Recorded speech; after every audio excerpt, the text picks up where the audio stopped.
Assalamualaikum warahmatullahi wabarakatuh. Kami dari kelompok 5 akan mempresentasikan materi tentang matriks, relasi, dan fungsi dalam mata kuliah Matematika Diskrit yang diampu oleh Bapak dosen Fahmi Abdul Halim, SSI, MPD. Sebelum ke pembahasan materi, perkenalkan dulu anggota kelompok kami. Yang pertama ada saya sendiri, Rani Harawati, yang akan menjelaskan materi tentang matriks. Lalu yang kedua ada Husnul Khotimah yang akan menjelaskan relasi dan fungsi. Untuk materi yang pertama yaitu tentang matriks, di sini ada beberapa subbahasan yang akan dibahas. Ada 6 subbahasan. Yang pertama ada definisi matriks, yang kedua jenis-jenis matriks, yang ketiga operasi hitung matriks, yang keempat kesamaan matriks, yang kelima determinan matriks, dan yang keenam inverse matriks. Pembahasan yang pertama adalah definisi matriks. Jadi, matriks itu pengertiannya adalah sekumpulan bilangan yang disusun secara baris dan kolom dan ditempatkan pada kurung biasa atau kurung siku. Jadi, matriks itu adalah susunan segi 4 siku-siku dari bilangan yang diatur berdasarkan baris dan kolom. Nah, notasi yang digunakan adalah kurung biasa atau kurung siku. Nah, pada contoh gambar di sini, ini yang digunakan notasinya adalah kurung siku. Lalu, matriks biasanya diberi nama dengan huruf kapital. Ini adalah contohnya di sini adalah A. Nah, A ini huruf kapital, itu adalah sebagai nama matriks. Nah, lalu di sini ada ordo matriks. Ordo matriks ini adalah ukuran matriksnya 3 kali 2. 3 itu adalah banyaknya baris dan 2 adalah banyaknya kolom. Jadi baris kali kolom itu ordo matriksnya. Di sini banyaknya baris ada 3, baris 1, baris 2, baris 3. Lalu kolomnya ada 2, 1, 2. Nah, lalu bilangan-bilangan yang ada di dalam matriks ini namanya adalah entry matriks atau elemen. Nah, masing-masing bilangan yang ada di dalam matriks ini diberi nama. Misalkan di sini adalah nama matriksnya adalah matriks A, maka yang ada di dalam matriks ini juga mempunyai nama. Misalkan 2 yang pertama di sini itu ada di baris pertama, kolom pertama, berarti dia ada di A11. Untuk 4 berarti kan 4 ini ada di baris pertama, kolom kedua, berarti dia ada di A12. Seperti itu.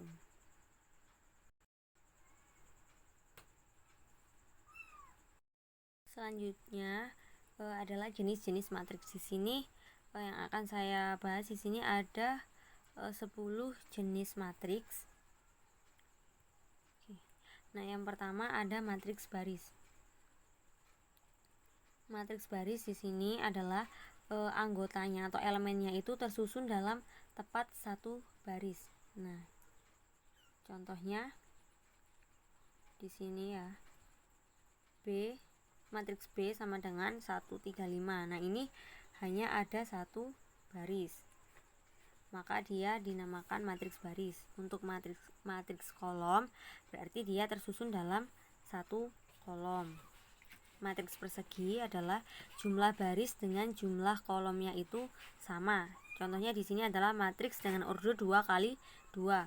Jumlah barisnya 2 dan jumlah kolomnya 2. Maka dia dinamakan dengan matriks persegi.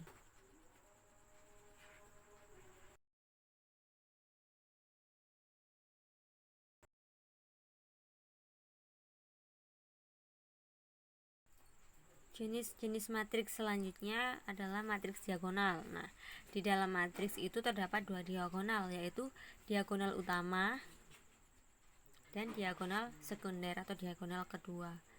Nah, jadi pada matriks diagonal ini adalah sebuah matriks persegi yang semua elemennya 0 kecuali pada diagonal utama. Nah, di sini perhatikan matriks A, di sini adalah matriks persegi ordo 3 kali 3. Di sini pada diagonal utama, nah, elemennya 1, 6, 9 dan elemen yang lainnya itu 0. Lalu ada matriks segitiga. Matriks segitiga dibagi menjadi dua. Yang pertama matriks segitiga atas, yaitu matriks persegi yang elemen-elemen di bawah diagonal utamanya itu bernilai 0. Jadi nolnya itu ada di bawah. Kalau matriks segitiga atas, matriks segitiga bawah itu matriks persegi yang elemen-elemen di atas diagonal utamanya itu bernilai 0. Jadi nolnya ada di atas.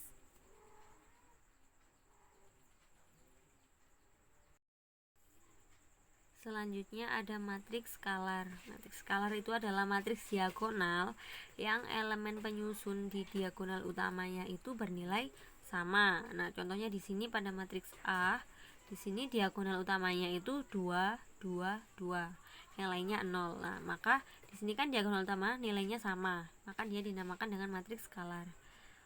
Selanjutnya ada matriks identitas, yaitu matriks skalar yang semua elemen penyusun diagonal utamanya itu bernilai 1. Lalu matriks 0 adalah matriks yang semua elemennya itu bernilai 0. Jadi semua anggotanya 0. Lalu ada matriks simetri, adalah sebuah matriks yang apabila kita transpos akan menghasilkan matriks yang sama. Misalkan ada sebuah matriks A di sini. Jika kita transpos, maka elemennya itu elemen matriks transposnya dengan matriks yang aslinya itu sama.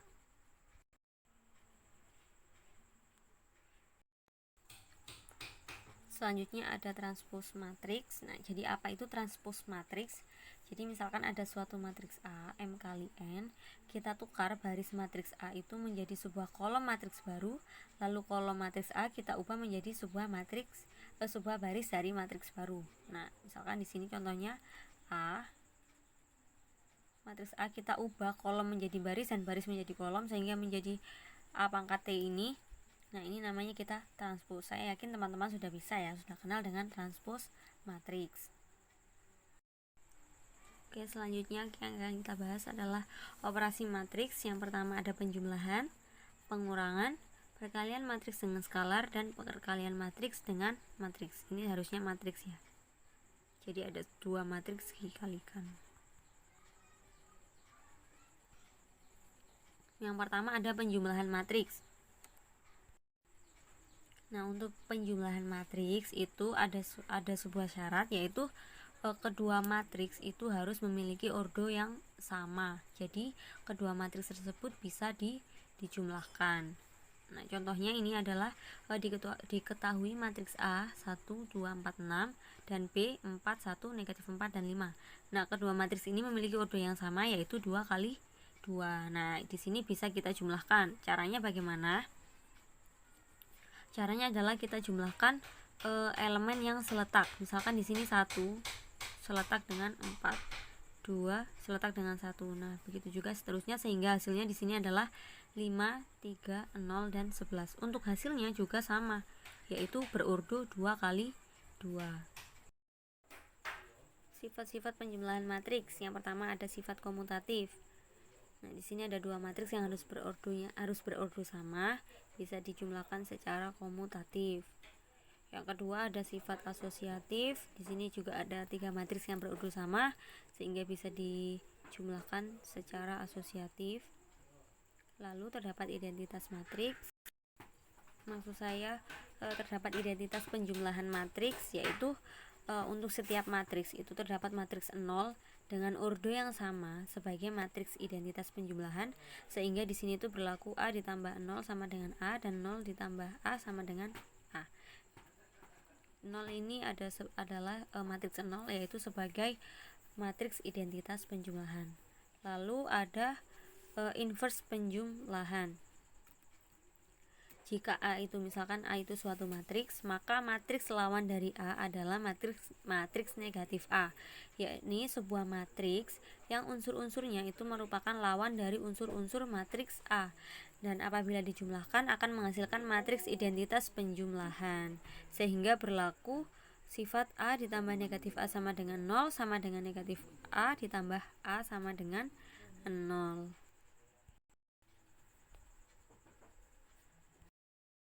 Operasi selanjutnya yaitu pengurangan matriks. Nah, Cara yang sama juga digunakan pada pengurangan. Ini sama dengan penjumlahan ya, yaitu harus berordo yang sama, lalu setiap elemen yang seletak dikurangkan. Ini contohnya sudah ada di sini, silakan dipahami.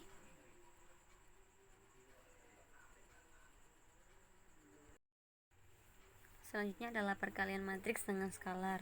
Jika ada A itu sebagai matriks dengan elemen A, I, J, dan K itu adalah sebuah bilangan skalar, maka hasil perkalian A dan K itu sebagai K kali A atau A kali K, sehingga hasilnya K A, I, J.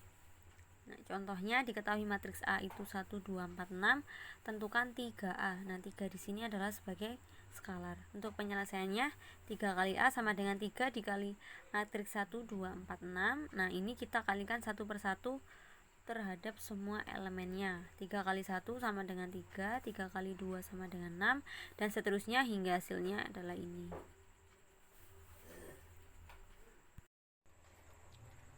Selanjutnya adalah perkalian matriks dengan matriks.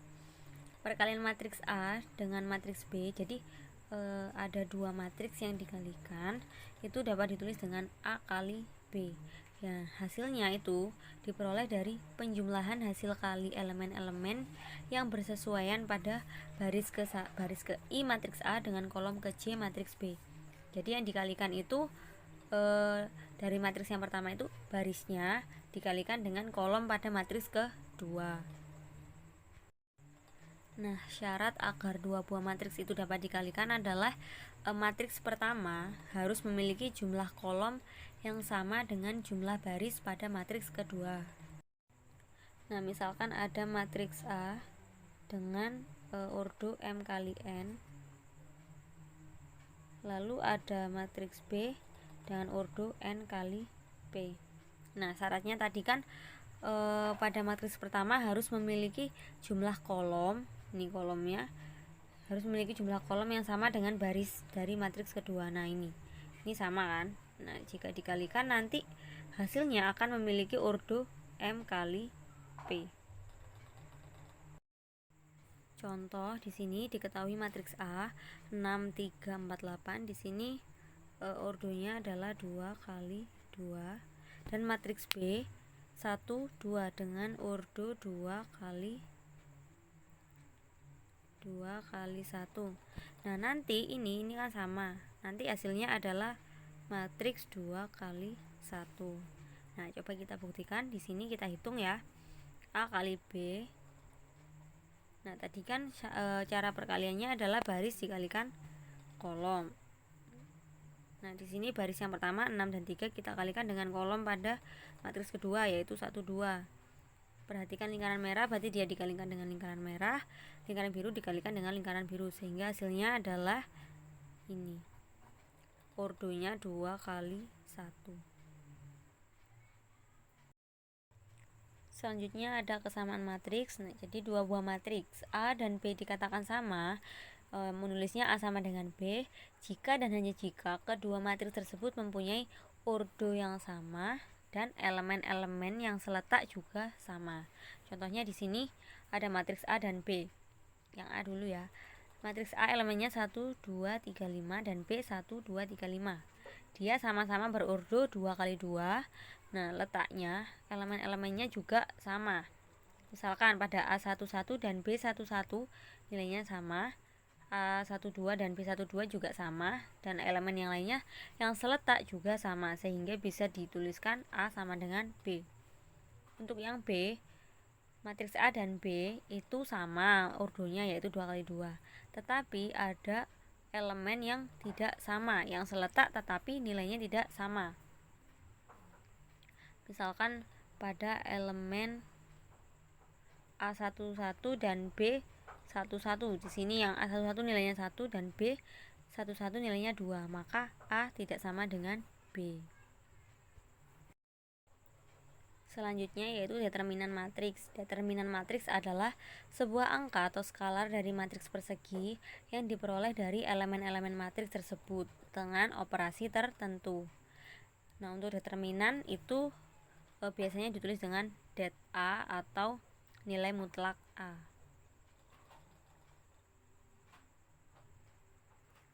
Nah, determinan untuk matriks ordo 2x2 itu kita pakai rumus ini ya.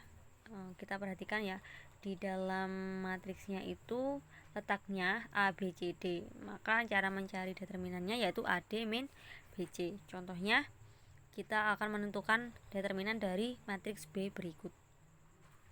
Ini letaknya kan untuk A itu 2, B 5, C 4, D 3. Nah, kita masukkan ke dalam rumus AD min BC sehingga ketemu determinan dari B adalah negatif 14. Lalu ada juga determinan matriks untuk ordo 3x3 atau lebih. Kita bisa menggunakan aturan Sarus. Di sini aturan Sarus ini kita caranya adalah menulis kembali kolom ke-1 dan kedua di sebelah kanan sebuah matriks yang akan kita cari determinannya. Lalu kita tarik garis putus-putus seperti gambar di bawah ini. Nah, setelah kita tarik garis putus-putusnya, itu kita kalikan sesuai dengan garisnya, sesuai dengan garis yang terdapat pada satu garisnya. Untuk urutannya sudah ada di sini ya. Tandanya juga sudah ada.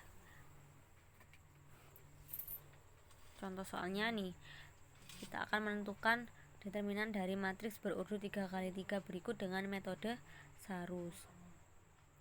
Yang pertama, kita tulis kembali kolom pertama dan kolom kedua pada sebelah kanan matriks.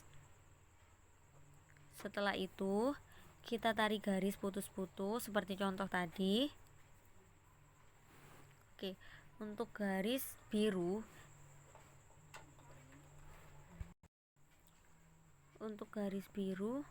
di sini kita beri tanda positif. Nah, untuk garis warna orange kita beri tanda negatif. Lalu kita hitung, kita kalikan.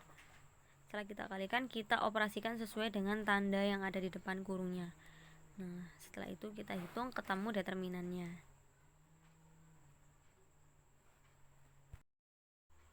Cara selanjutnya untuk mencari determinan matriks ordo 3x3 yaitu menggunakan ekspansi kofaktor. Nah, dalam ekspansi kofaktor ini ada dua istilah yang perlu kita pahami. Yang pertama adalah minor matriks AIJ yang diberi notasi MIJ, yaitu adalah sebuah determinan dari submatriks setelah baris ke I dan kolom ke J-nya itu dihapus dari matriks A.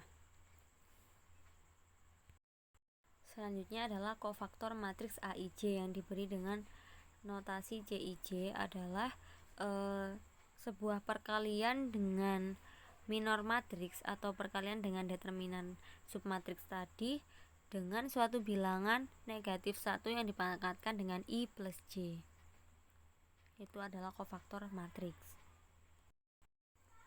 Lalu untuk mencari determinannya ada dua cara. Yang pertama ada determinan A, penjumlahan AIJ dikali CIJ. Untuk J itu 1 sampai N. Nah, berarti di sini kita menghitungnya sesuai dengan barisnya berdasarkan suatu baris. Nah, untuk rumus yang kedua, determinan A sama dengan penjumlahan AIJ kali CIJ. Untuk I1 sampai dengan N ini untuk menghitung determinan berdasarkan kolom. Contoh, tentukan determinan matriks berikut menggunakan metode ekspansi kofaktor. Nah, ini matriksnya berurut 3x3. Yang pertama, langkah pertama kita pilih dulu, kita akan memilih baris atau kolom. Misalkan di sini kita pilih baris ke-1. Nah, karena kita memilih baris ke-1, maka matriks bagian dari A itu ada A11 di sini, A12 dan A13. Nah, untuk menghitung minor matriksnya yaitu yang pertama di A11 dulu. Nah, A11 kan di sini. Oke, matriks dan kolom yang berhubungan dengan A11 adalah baris pertama dan kolom pertama kan, sehingga sisanya ada di sini. Nah, ini yang akan kita cari determinannya. Berarti M11. Yang kedua A12. A12 kan di sini. Baris dan kolom yang berhubungan dengan A12 kan ada di baris pertama dan kolom kedua, sehingga matriks bagiannya sisanya ada di ini. Nah, sehingga yang akan kita cari adalah determinan dari 2, 5, 3, 4. Begitu juga pada A13. Kita cari determinan dari M13. Setelah kita hitung minor matriksnya, kita cari kofaktor dari matriks A, yaitu menggunakan rumus negatif 1 pangkat I plus J dikali MIJ. Nah, yang pertama CIJ nya tadi kan ada A11, berarti C nya C11. Kita masukkan ke dalam rumus.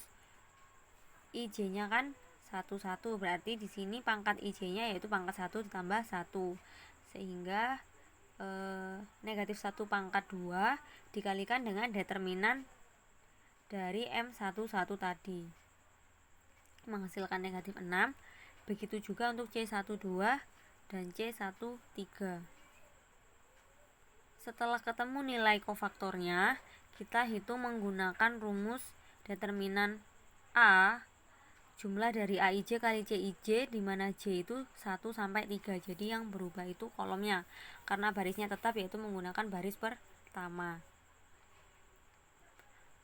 A11 dikalikan C11 ditambah A12 dikali C12 ditambah A13 dikali C13, sehingga determinannya ketemu negatif 2. Selanjutnya adalah inverse matrix dengan lambang A pangkat negatif 1. Menginverskan suatu matriks itu berarti kita itu mencari matriks yang apabila dikalikan dengan matriks persegi tertentu menghasilkan matriks identitas. Nah, misalkan di sini ya ada matriks A, kita cari inversnya. Nah, nanti inversnya itu ketika ketemu kita kalikan dengan A akan menghasilkan matriks identitas. Nah, untuk matriks ordo 2x2 kita menggunakan rumus ini ya.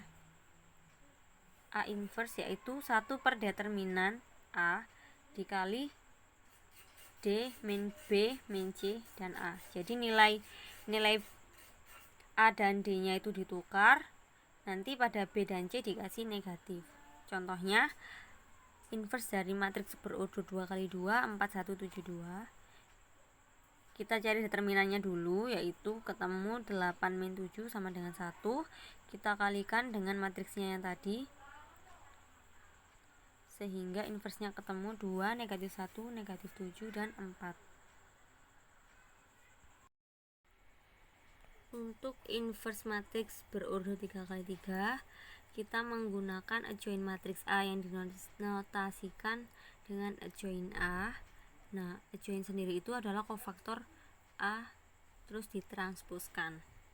Nah, lalu untuk mencari matriks inverse matriks dari matriks O ordo 3x3 yaitu menggunakan rumus 1 per determinan A dikali dengan adjoint A. Untuk contohnya di sini kita gunakan matriks berordo 3x3. Nah, penyelesaiannya berarti kita menggunakan rumus 1 per determinan A dikali adjoint A.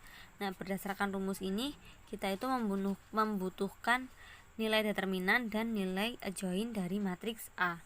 Berarti yang pertama kita cari terlebih dahulu determinannya. Nah, supaya lebih mudah kita menggunakan metode Sarus. Di sini kita tulis kembali kolom 1 dan kolom 2, kita hitung seperti tadi di metode sebelumnya sehingga ketemu determinan A yaitu 9. Setelah mencari determinan dari matriks A, kita tentukan adjoint matriks dengan cara mencari kofaktor matriks A. Nah, tadi kofaktor itu kan perkalian dari negatif 1 pangkat I plus J dikalikan dengan MIJ. MIJ tadi kan determinan dari submatriks. Oke. Nah, untuk kofaktornya di sini kita cari satu persatu dulu ya nilai determinan submatriksnya. Yang pertama dari M11 dulu. Berarti kan ada di M11 itu kan baris 1 kolom 1. Berarti di sini. Nah, berarti yang kita cari determinan dari sini. Selanjutnya untuk M12 berarti baris 1 kolom 2. Nah, matriksnya ini. Begitu juga seterusnya. Nah, lalu kita cari nilai kofaktornya. Jangan lupa ya, negatif 1 pangkat I plus J nya itu ketika kita hitung akan menjadi tanda di sini, tanda negatif, dan yang lainnya juga positif. Nah, itu berdasarkan dari negatif 1 pangkat I plus J nya, sehingga hasil kofaktor dari A adalah ini. Lalu kita transposkan sehingga menghasilkan matriks ini. Setelah ketemu adjoin A atau transpos dari kofaktor A, kita masukkan ke dalam rumusnya, yaitu 1 per determinan A dikali adjoin A. Determinannya tadi kan 9, berarti 1 per 9 dikalikan dengan adjoin A, sehingga ketemu inverse matriks A tadi adalah ini.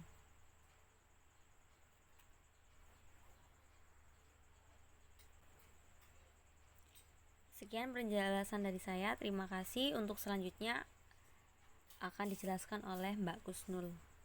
Wassalamualaikum warahmatullahi wabarakatuh.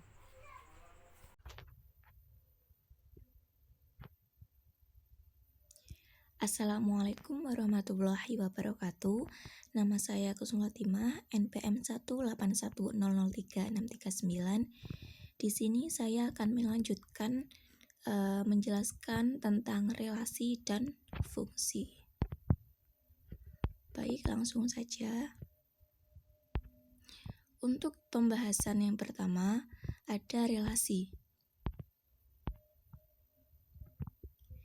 Perkalian kartesius dari himpunan A dan B adalah himpunan yang elemen semua pasangan terurut yang memungkinkan terbentuk dengan komponen pertama dari himpunan A dan komponen kedua dari himpunan B dengan notasi A dikali B sama dengan A, B dan A elemen dari himpunan A dan B.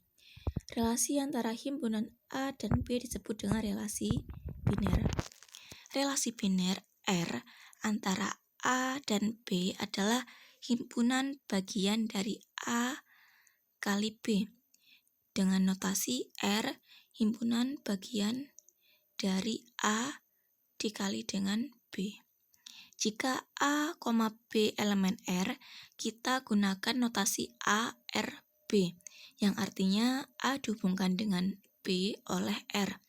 Dan jika A, B bukan elemen R, kita gunakan notasi A, R, B, dengan R-nya itu di strip, ada stripnya tengah, yang artinya A tidak dihubungkan oleh B pada relasi R. Himpunan A disebut daerah asal atau domain dari R dan himpunan B disebut dengan daerah hasil, ring atau kodomain dari R.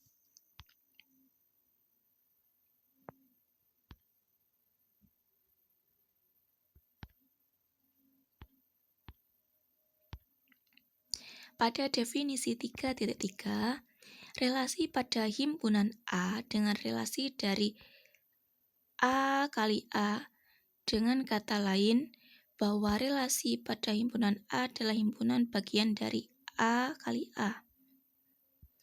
Contoh pada 3.13 merupakan ilustrasi dari relasi semacam ini.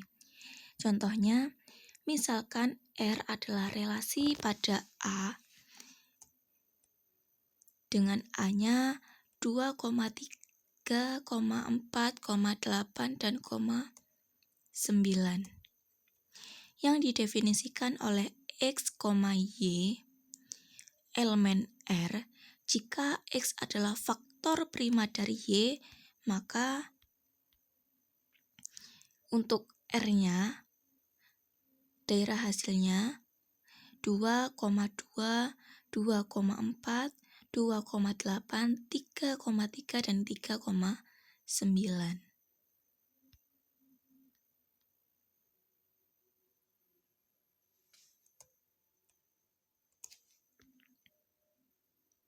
representasi relasi. Yang pertama ada representasi relasi dengan tabel. Relasi biner dipresentasikan sebagai tabel. Kolom pertama tabel menyatakan daerah asal, sedangkan kolom kedua menyatakan daerah hasil. Bisa kita lihat pada tabel berikut. Di kolom A itu merupakan daerah asal, sedangkan di kolom B itu merupakan atau menyatakan daerah hasil.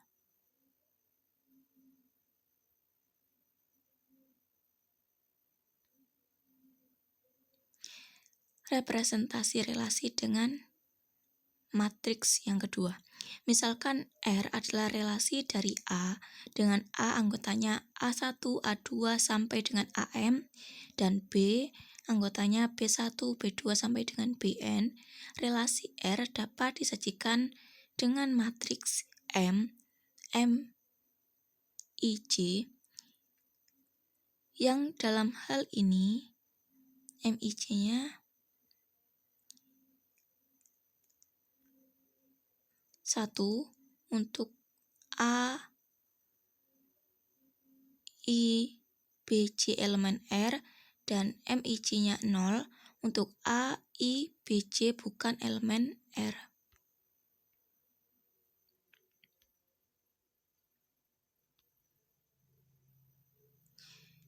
Yang ketiga ada representasi relasi dengan graf berarah. Relasi pada sebuah himpunan dapat dipresentasikan secara grafis dengan graf berarah atau directed graph atau digraph. Tiap elemen himpunan dinyatakan dengan sebuah titik atau yang biasa kita sebut simpul atau bisa vertex. Dan tiap pasangan terurut dinyatakan dengan busur. Dengan kata lain, jika A, B itu elemennya R, maka sebuah busur dibuat dari simpul A ke B. Simpul A disebut dengan simpul asal atau initial vertex, dan simpul B disebut simpul tujuan atau terminal vertex. Pasangan terurut A, A dinyatakan dengan busur dari simpul A ke simpul A sendiri. Busur semacam ini disebut dengan gelang atau kalang, atau biasa disebut dengan loop.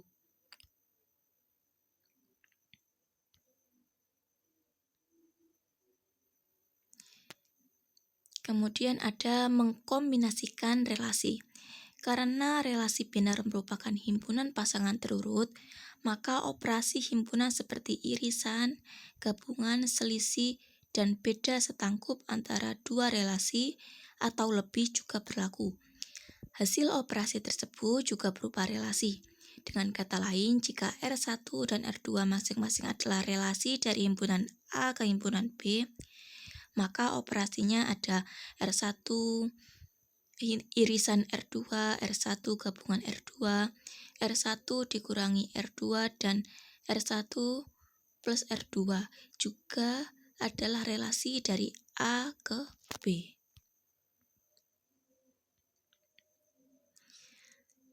Kemudian ada yang namanya relasi inversi. Untuk definisinya, misalkan R adalah relasi dari himpunan A ke himpunan B, inversi dari relasi R dilambangkan dengan R pangkat negatif 1 adalah relasi dari B ke A yang didefinisikan oleh R pangkat min 1 atau inverse dari R adalah B, A sedemikian hingga A, B itu elemen R ya. Kemudian di contoh 3.14 di situ bisa kita baca, misalkan P dengan anggotanya 2,3,4 dan Q 2,4,8,9,15.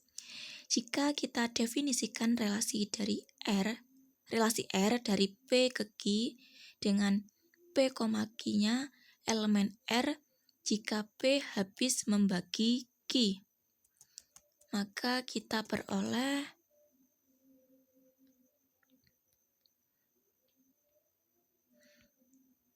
R-nya 2,2, 2,4, 4,4, 2,8, 4,8, 3,9, dan 3,15. Untuk inverse R, R pangkat min 1 adalah inverse dari relasi R, yaitu relasi dari Q ke P, dengan Q, P elemen inverse R, jika Q adalah kelipatan dari P. Maka kita peroleh untuk inverse-nya 2,2, 4,2, 4,4, 8,2, 8,4, 9,3, dan 15,3 untuk inverse-nya. Jadi kebalikan dari R.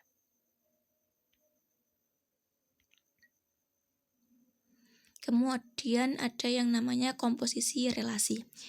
Untuk definisinya, misalkan R adalah relasi dari himpunan A ke himpunan B, dan S adalah relasi dari himpunan B ke himpunan C, komposisi R dan S dinotasikan dengan S bundaran R, ya. Adalah relasi dari A ke C yang didefinisikan oleh S bundaran R sama dengan A, C, sedemikian hingga untuk A-nya elemen dari A dan C-nya elemen dari C, dan untuk beberapa B elemen dari B. A, B itu elemen real, elemen R, dan B, C itu elemen S.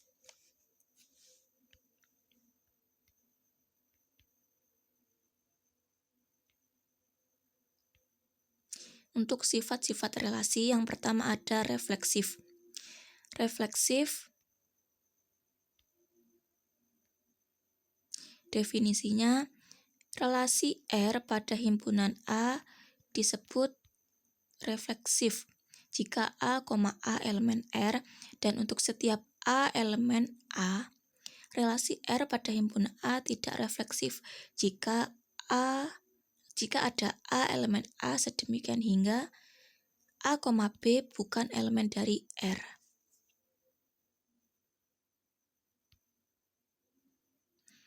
Kemudian sifat relasi yang kedua ada yang namanya setangkup dan tolak setangkup. Untuk definisinya, relasi R pada himpunan A disebut setangkup jika A, B elemen R, maka B, A juga elemen R untuk semua A, B elemen A. Relasi R pada himpunan A tidak setangkup jika A, B itu elemen R, sedemikian hingga B, A bukan elemen R. Definisi 3.8-nya, relasi R pada himpunan A disebut tolak setangkup jika A, B elemen R dan B, A juga elemen R, maka A sama dengan B untuk semua A, B itu elemen A. Kemudian disebut tidak tolak setangkup jika ada elemen berbeda dari A dan B, sedemikian sehingga A, B elemen R dan B, A elemen R.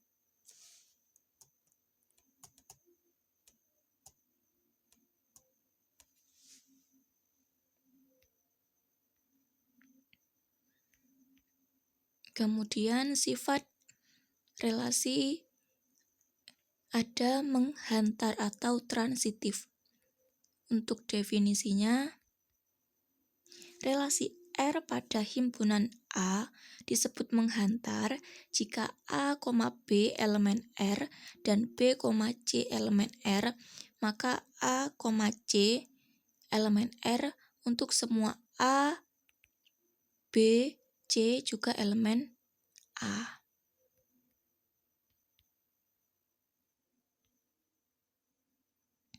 Kemudian ada juga yang disebut dengan relasi kesetaraan. Definisinya, Relasi R pada himpunan A disebut relasi kesetaraan atau equivalent relation jika ia refleksif, setangkup, dan menghantar. Jadi memuat 3 disebut setara jika dia refleksif, setangkup, dan menghantar. Kemudian kita beranjak ke materi selanjutnya tentang fungsi. Untuk definisinya 3.13, misalkan A dan B itu himpunan, relasi biner F dari A dan B merupakan suatu fungsi jika setiap elemen di dalam A dihubungkan dengan tepat satu elemen di dalam B. Jika F adalah fungsi dari A dan B, maka kita menuliskan fungsinya A ke B dengan tanda seperti pada PPT itu ya, tanda panah. Yang artinya F memetakan A ke B. Himpunan A itu disebut dengan domain dari F dan himpunan B disebut dengan daerah hasil ataupun daerah kawannya dari F. Kita menuliskan FA sama dengan B jika elemen A di dalam A dihubungkan dengan elemen B di dalam B.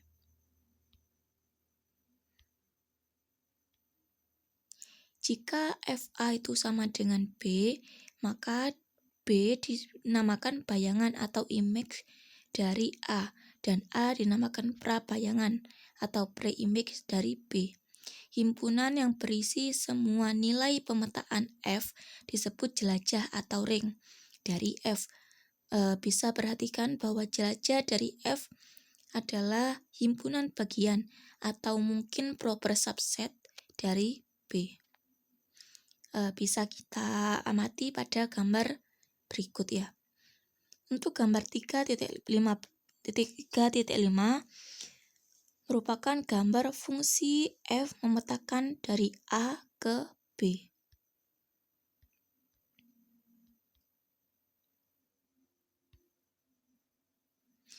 Fungsi dapat dispesifikasikan dalam berbagai bentuk, diantaranya ada himpunan pasangan terurut, seperti pada relasi. Yang kedua ada formula pengisian nilai atau assignment. Contohnya fx sama dengan 2x plus 10. Ada juga fx sama dengan x kuadrat dan fx sama dengan 1/x. Kemudian yang ketiga dengan kata-kata. Contohnya, f adalah fungsi yang memetakan jumlah bit 1 di dalam suatu string biner. Kode program yang keempat. Contohnya fungsi menghitung harga mutlak X. Ini kalau dengan kode program.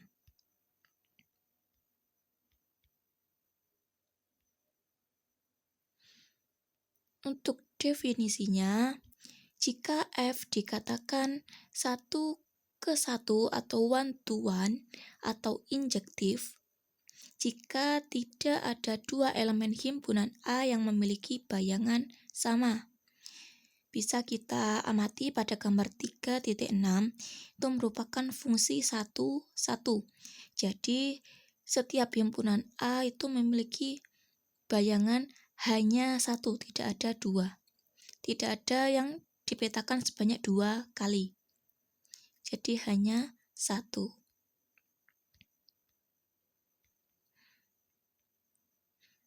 Kemudian, definisi 3.14 yang selanjutnya, fungsi F dikatakan pada atau onto atau surjektif jika setiap elemen himpunan B merupakan bayangan dari satu atau lebih elemen himpunan A.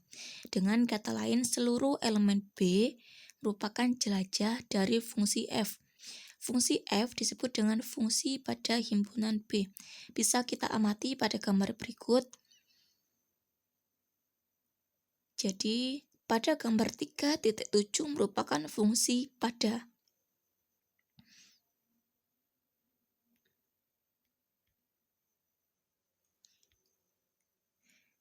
Kemudian definisi yang ketiga dari 3.14, fungsi f dikatakan berkorespondensi satu-satu atau bijeksi jika ia fungsi satu ke satu dan juga fungsi pada.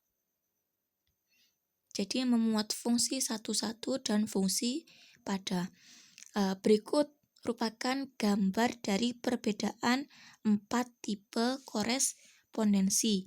Yang pertama ada fungsi dari satu ke satu bukan pada ya. Yang kedua ada fungsi pada bukan satu. Kemudian bukan fungsi satu-satu A maupun satu-satu maupun pada. Yang terakhir merupakan bukan fungsi. Bisa kita amati ya perbedaan dari keempat tipe korespondensi.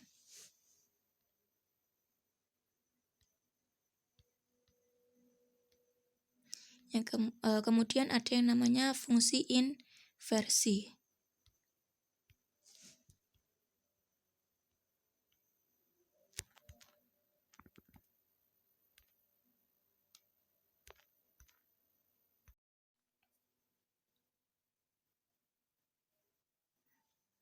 Kemudian ada yang namanya fungsi inversi. Jika f adalah fungsi berkorespondensi satu-satu dari A ke B, maka kita dapat menemukan balikan atau inverse dari f. Fungsi inversi dari f dilambangkan dengan f pangkat negatif 1. Misalkan A adalah anggota himpunan A dan B adalah anggota himpunan B, maka inverse dari B sama dengan A. Jika FA-nya itu sama dengan B. Bisa kita amati pada gambar 3.9, itu merupakan fungsi dari inverse fungsi F. Fungsi F pangkat negatif 1 sebagai inversi fungsi F. Kemudian ada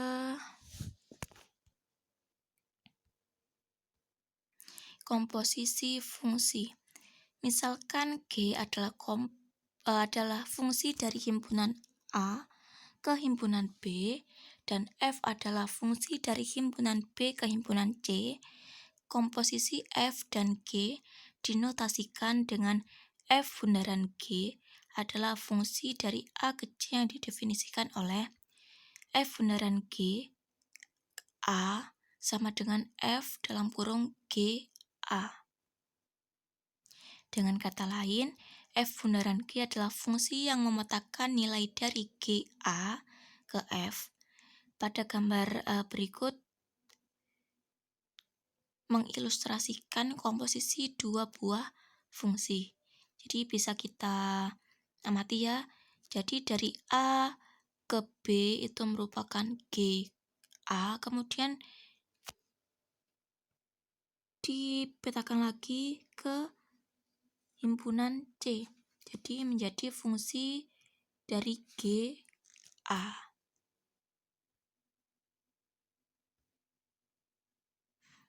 Baik, itu saja yang bisa saya jelaskan.